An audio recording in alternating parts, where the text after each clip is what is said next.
Hey, Slater Crusaders, America's the greatest country in the world. Glad you're here. I want to share a story coming up next. A friend of mine has deprogrammed someone from the Black Lives Matter cult, and I'll tell you how he did that coming up in the next segment. But first, I want to talk about this article that Jordan Peterson wrote. Actually, before we get to that even, everything we're seeing right now was bound to happen.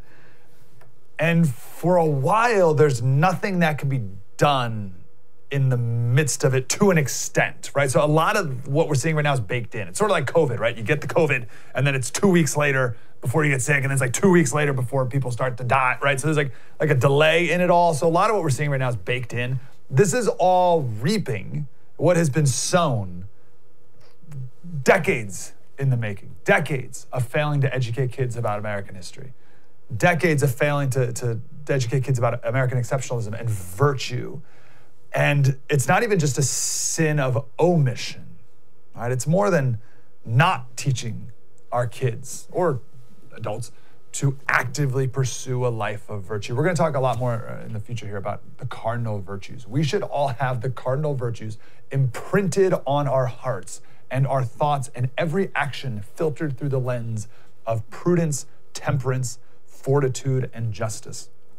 Every single thing we do. What a completely different society we'd have if we studied these and if we knew them. And I mean, we knew them. Like in Jeremiah, it says, God knew you before you were born. And the word there, to know, gnosko, it's more than just a head knowledge. It's a super intimate heart knowledge, a soul knowledge. It's not like you cram for the exam the night before and you just regurgitate the information. That's not gnosko. It's a deep heart, soul knowledge.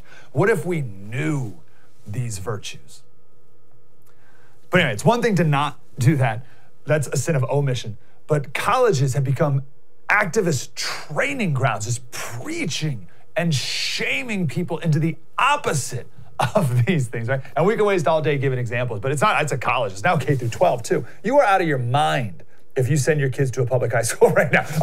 That's easy for me to say. My kids are 3 and younger, but all this indoctrination is profoundly infiltrated, even K through 12. We're not going to do this today, but found a letter to the editor in the college newspaper, 1995, Notre Dame, from Hannah, the 1619 Project writer.